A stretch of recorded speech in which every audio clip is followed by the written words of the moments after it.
Hello, YouTube. Today I thought it'd be great to make a quick video that kind of gives me an opportunity to summarize where I'm coming from and what the purpose of my channel is. But also I think it's genuinely a really interesting and good question to ask on its own and to really get comfortable with. And that question is, what is a non-anti-feminist? Right? Now, obviously, when you're looking at that question, you're going to notice the double negative in there, right? We're using non and anti, and you're sitting there thinking, why didn't I just make the question, what is a feminist? Well, it's because an anti-feminist and a non-anti-feminist, like these are actually different concepts. These negations aren't just stacking the way they would in a simple math problem. There is a distinction there, and if you stop and think about it, you can tell what it is, and you've certainly used this distinction in your daily life. So the real question then at the heart of this is, what is a feminist? And the tricky thing about this is if you ask feminists, they will defend their lack of ability to give a uniform answer to the question. And what I mean by that is that, you look at feminism and the diversity of it and all these different, ideologically opposed camps that each claim the right to be the true feminism. And that, sometimes they're kind of related. Sometimes you can sort of see how maybe there's a compromise between them, but then other times they're just totally diametrically opposed and complete opposites, right? And the only common denominator of all of them is women and women first. And fundamentally, that is what they are gynocentric, bigoted movements that are pro-women and anti-male. That's the only common denominator of every single form of feminism that's ever been produced. And there's good reasons for that, just based on reality. So we have human history before feminism, right? Which feminists depict as a patriarchy, and they call anything before their existence patriarchal so that they can lazily kind of imbue a bunch of speculative bigotries and nonsense into everyday human relations that frankly they actually don't really know anything about, right?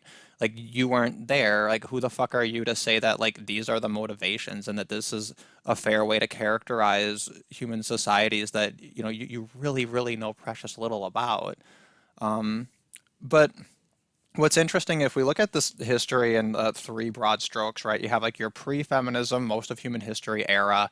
Then you have your feminist era, which is, this last century and some change, right? And then we have this question of, is anti-feminism how we're going to proceed from here, right? Like, are we going to see a formal, broad, public disavowal of feminism such that people are just going to say, no, I am an anti-feminist, and I'm an anti-feminist because of the principles I hold regarding fair and equal treatment of people regardless of their sex, right?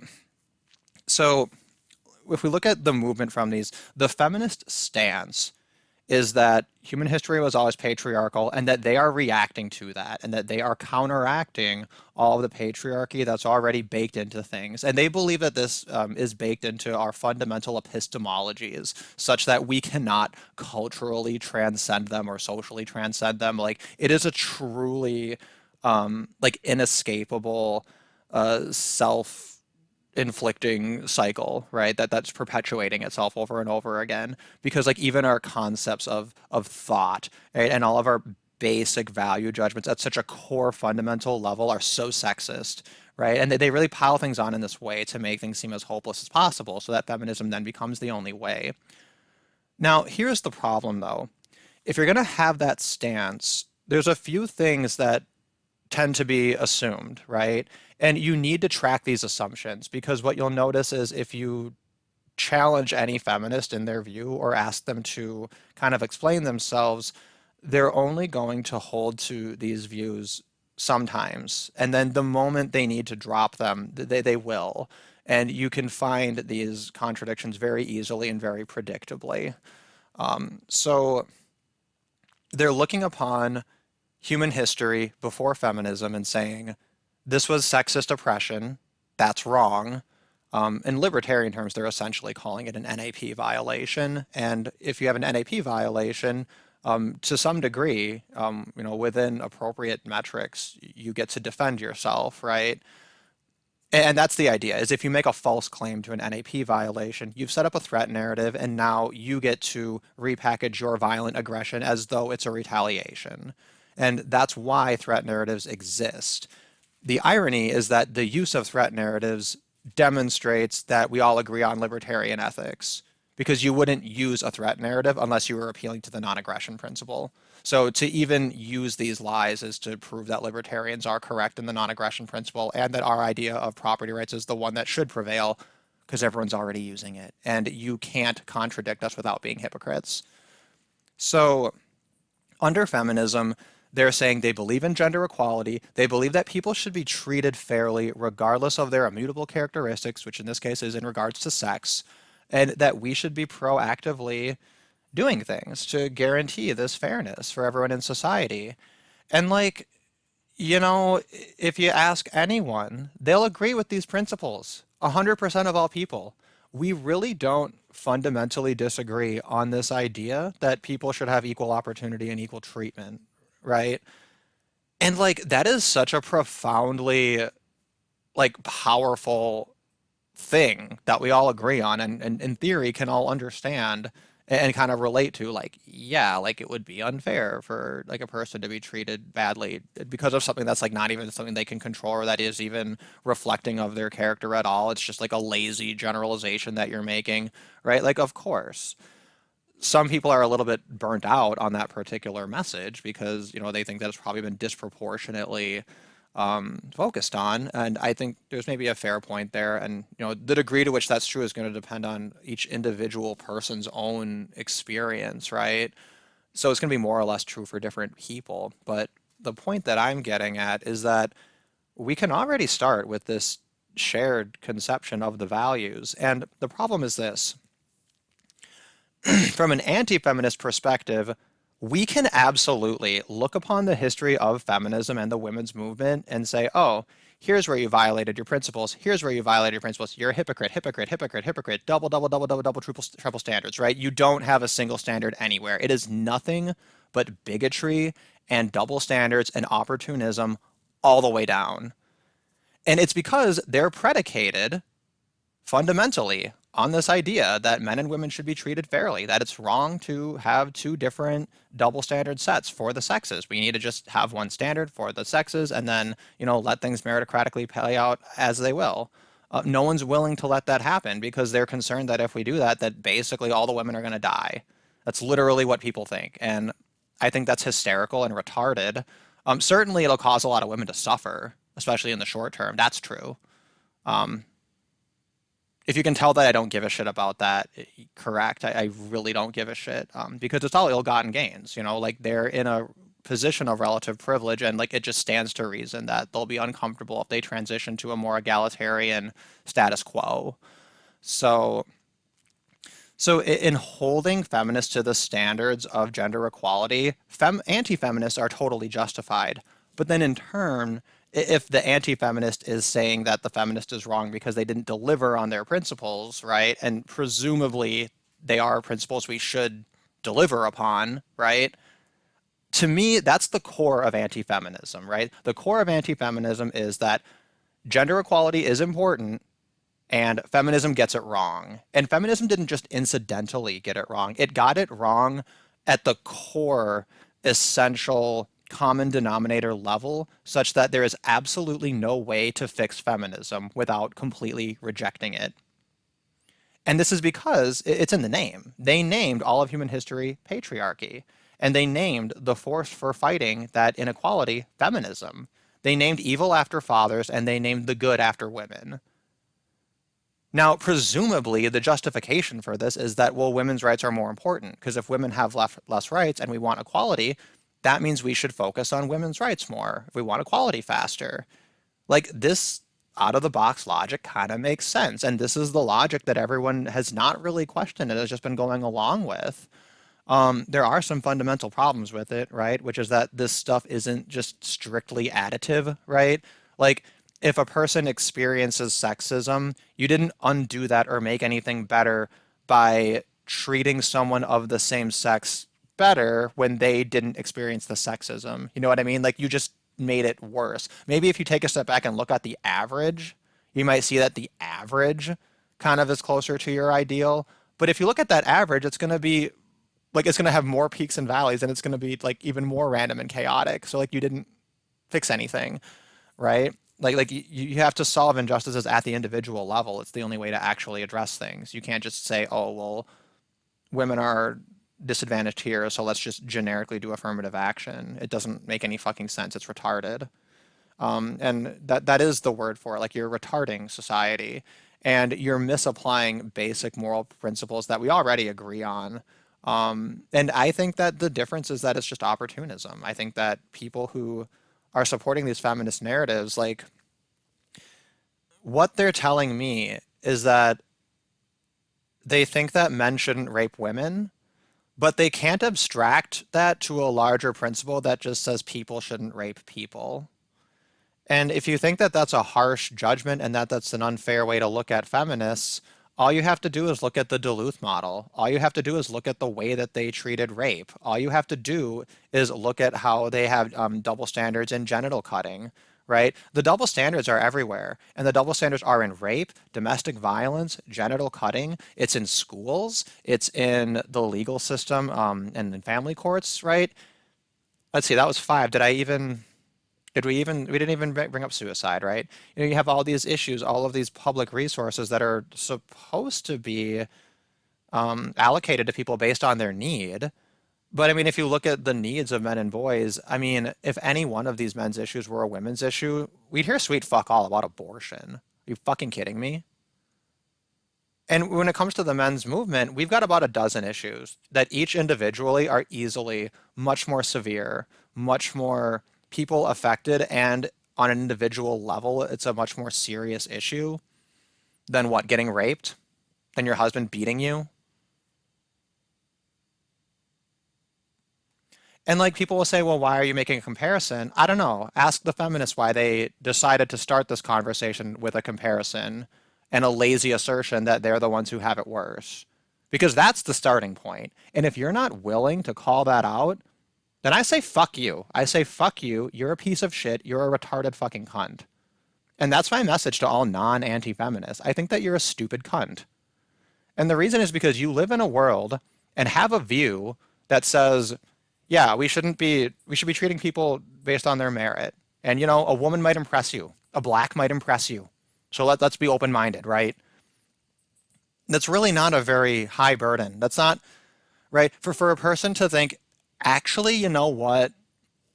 Life just kind of sucks. And, you know, some people, sometimes we just toss babies in the dumpster, and some people are slaves, and some people get raped. And, you know, since bad stuff happens, let's just assume that none of it, right? Like, no, we prefer for bad stuff to not happen. And the fact that we don't live in a utopia is not a valid argument for saying that we shouldn't care at all or that we shouldn't try to improve things, right?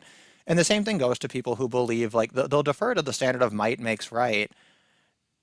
And they seem to actually believe this shit, and it's retarded, right? You don't believe might makes right. If you believed that, then you would never complain about any violence in reality ever, right? So like if a person like strangles their baby, you'd say, oh, well, they're bigger and stronger than their baby, so get fucked, baby.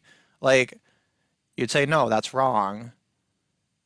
And like, if you're a moral relativist, if you believe that morality comes from society, what you actually believe is that morality isn't real, right? Because the notion that morality is this thing that exists or that it's real in any conceivable way, but it's subject to the whims of society.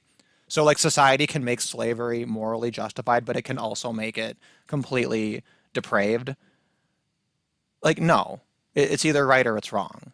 Human ethics are discovered. It is objective. And I'm holding that position as an atheist. And I need to be very clear about that because Christians only use the terms moral relativism and morally objective when they are criticizing other people for being moral relativists. But their counter to it is not even that they have access to objective morality. Because the moment you ask them to justify what's in their religion, they're going to say, oh, well, like the Old Testament was for a different culture and a different time. Like they're going to immediately say, oh, well, slavery used to be okay, but now it's not. Oh, genital mutilation used to be okay, but now it's not. Right? That's called moral relativism. That's called admitting that Jesus didn't fucking tell you shit about right and wrong. And when you follow Jesus, that's what you're saying. You're saying that right and wrong isn't real and that you only believe in might makes right. And that's why you worship Yahweh, because Yahweh is the God of all gods, the most powerful one. So, like, the stated beliefs of Jews, Christians, and Muslims, they're exactly what they would need to be in order for the most abusive and ridiculous religions to exist. And the same thing is true for feminism, which is why I group all of them together. They need to be the way they are in order to exist this long. And what you can see at the core is that they're fundamentally just moral relativism. All they're doing is looking upon society, identifying what's already safe and already popular, and copying everyone else's answers. And the problem with this is that we know that as humans, we have morally advanced over time, right? Banning slavery is probably one of the best examples. Slavery should be abolished, right? And it's the same thing with the state, right? Like the state is just a percentage of slavery based on income tax instead, because free range tax cattle are a lot more productive than like chattel slaves who are essentially just expensive farm equipment, right? So, I mean, basically, what a person is telling you when they tell you that they are a feminist is that they see an opportunity when someone is raped. Whenever there's sexism, whenever a woman cries about anything, right, that she perceives that she's not getting paid as much, even though it's bullshit every single time, and we're not going to hold her accountable for her baseless accusations. We're not going to, charge any of these bitches on Me Too for, lying about being raped. That's what the Me Too hashtag is for. It's a false accusers movement through and through, 100%. No exceptions. Your rapes aren't real. Fuck you. Like the moment you step onto hashtag Me Too, instant fucking zero credibility to anything you say. Like you better go get actually raped in order to like make your lies more realistic. That would be like the only ethical thing to do at this point, besides just disavowing it completely. So when a person identifies as a feminist, what they're doing, what they're telling you is that they realize that they can pander to women in order to make themselves look more virtuous. And they're willing to do that at the expense of their fathers, their brothers, and their sons and their husbands. Are you going to look upon feminism, understand that it violates basic principles that it says it holds and that you probably hold yourself? And you don't even have the cojones to say, yeah, fuck that movement. I'm an anti-feminist, right? I'm anti people lying about rape in order to get back at people. I'm anti people gendering non-gendered issues so that they can extort people for more funding. I'm anti people depicting domestic violence as like a sexist wheel of control because that shit is made up and someone should have told all of those women involved that they're fucking useless retards, every single one of them, and to make them stop instead of encouraging them. And then you have people like Bell Hooks who say feminism is for everyone. Really? Really? So when feminists are silent and when they erase male victims of rape and domestic violence, that's feminism is for everyone. When feminists promote Hillary Clinton, who supports genital mutilation of males, right? Every single one of you dumb bitches who voted for Hillary Clinton, you voted for a rapist of children. You voted for the rapiest political candidate that's ever existed in human history. And you did it because you're stupid, because you outsourced your morality and your fact finding in regards to sexual violence to a bunch of solipsistic, bigoted, simple minded fucking idiots. And your movement has had a whole fucking century spanning like 5 full generations of people, and cradle to grave, precious few of you demonstrated, hey, what about men and boys? Hey, do we actually care about them? Like, should we actually approach their issues in a way that's compassionate and understanding? And if you're still identifying as a feminist, that answer's got to be no. You're going to decide at step 0 that you're going to depict men and boys as fundamentally broken, fundamentally toxic, fundamentally rapey, people who need to be conditioned to not be violent, right? You know, you'll make all the excuses in the world if we put things into a racial dimension, and then you'll correctly acknowledge that there are ways that we can treat people in order to make them more well-adjusted, and that often when people are violent, when they're abusive, when they're addicted to drugs, when they have problems, you can trace it to the abuse that they suffered. And frankly, the reason that we're not talking about this is because we trusted women, allowed them all to become single mothers. It was completely catastrophic. It's the worst thing that can happen to a child, basically. Um, and like women just aren't being told the truth that like that is a catastrophically dangerous situation for your children, and you shouldn't be bringing children into this world if you can't sustain a family for them. Now, the problem is that the people who are championing this are usually conservatives, and conservatives have ulterior motives, and people are correctly skeptical of them. And this is the great tragedy of Christianity, is that it recognizes virtue in reality and then appropriates it. And then when people see the appropriation, they're offended, and they end up rejecting the virtue itself. And it's a really tricky thing. Christianity is probably the most damaging and evil ideology, I think, on the entire fucking planet. I mean, it's splitting hairs really between Islam and Judaism. I consider them to just be denominations of the same faith. And it's a faith that worships an evil, demonic child abuser, you know, and you can trace the way that Yahweh was stolen from other faiths. And you can look at the Old Testament and see that, you know, it explicitly endorses genocide. So, you know, like the Jewish morality is not that genocide is wrong, it's that genociding the Jews is wrong, right? And then we see it reflected politically in that, you know, when Jews have influence in your education system, then they make it all about the Holocaust and not at all about any of the socialist genocides, you know, because those would make their political ideologies look bad. But yeah, most of them don't give a shit that they support ideologies that are genocidal, while lecturing people constantly about how the Holocaust was the worst fucking thing to ever happen. Now, I'm not saying that Jews deserve to get holocausted just because their book is pro-genocide.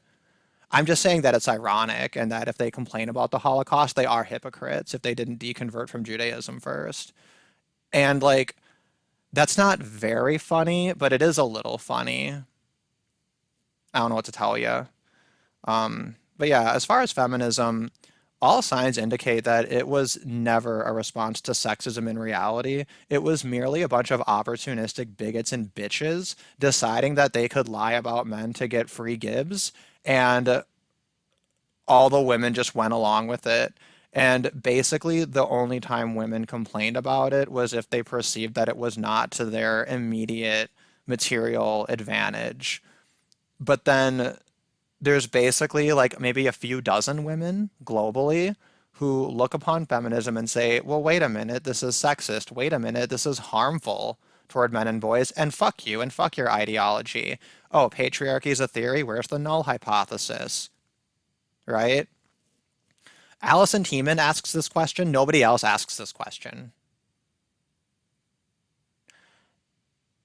And like, what a feminist is asking you to do is to hold space for them and to be charitable towards them when fundamentally their ideology is one of hatred and appropriation of the good.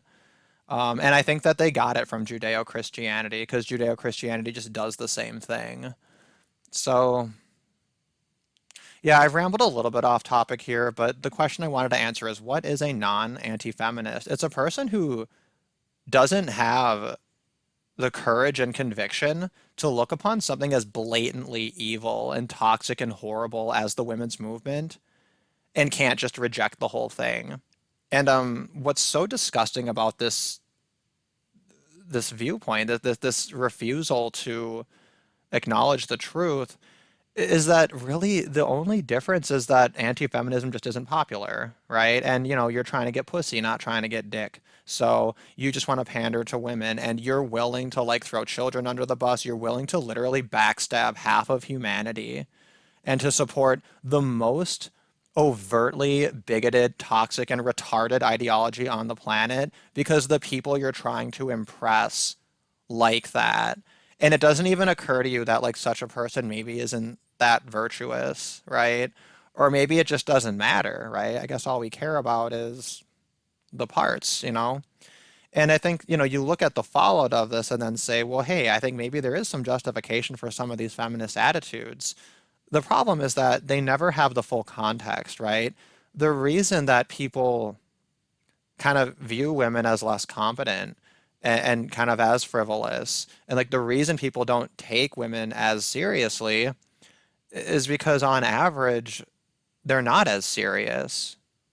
And if you think that's unfair, all we have to do is look at the women's movement. So you have someone like Bell Hooks who shows up and says feminism is for everyone. Oh, but I've noticed a problem here. We've had a little bit of an issue trying to hold to a singular definition of feminism, and I wonder why that is. Her entire approach from that point is just about how feminism didn't do enough for black women and how it's privileging black men too much, right? So she didn't approach gender equality from a humanist perspective that actually says more people should be cared about and we should have more empathy and care and concern. No, she doesn't know shit about men's issues because she didn't even think about it. She assumes, oh, well, you're all privileged, you don't have any issues. So let's look at this process of giving me more shit because vagina, and I'm a black woman and therefore I deserve more because you white women didn't consider me enough. And it's like, fuck you, dude. Like, fuck you. Even within the feminist narrative, you're just a bitch. Like, and it's like when you look upon that history of feminism and then you say, huh, that's kind of weird. Like, they can't really keep to a static definition. I mean, if we were dealing with any other view, any other theory, any other approach to anything that we think is important and that we care about, would you not say, oh, we probably need to just bin this all and kind of overhaul it?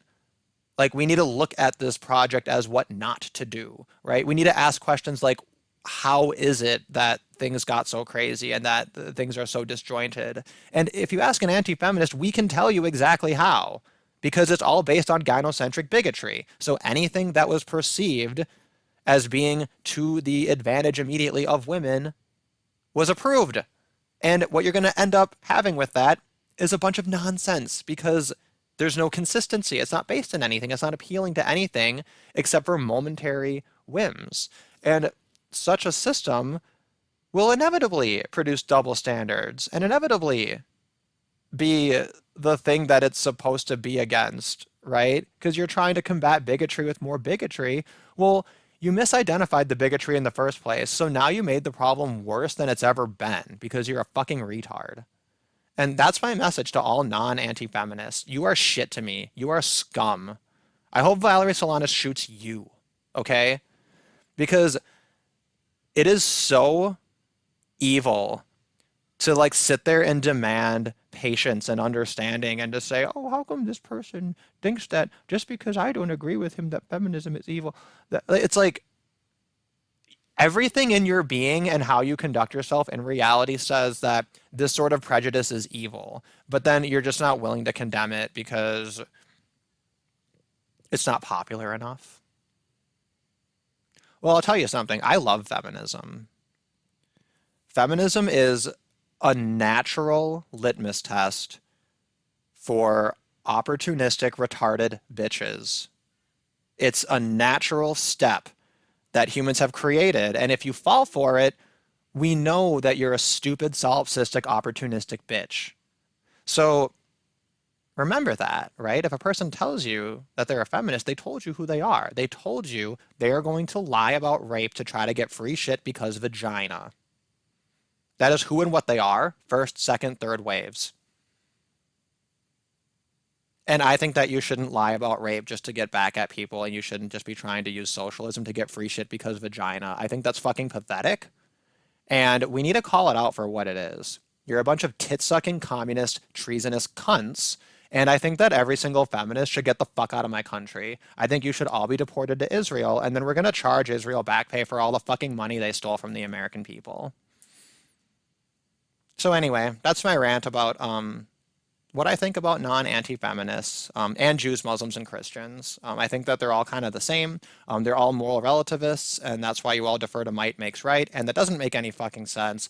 But you're not willing to explicate things in terms of objective morality because then you're going to have to admit that the government's wrong. And since you got indoctrinated by a bunch of communists, you believe that quote unquote government is necessary. You've never bothered to like unpack any of those terms and to actually figure out the meaning of that thought terminating cliche. You just say it to yourself. And that's why you think that you need government administrators to have a fucking road. And it's pathetic. And it is treason. And you're not an American. Thank you.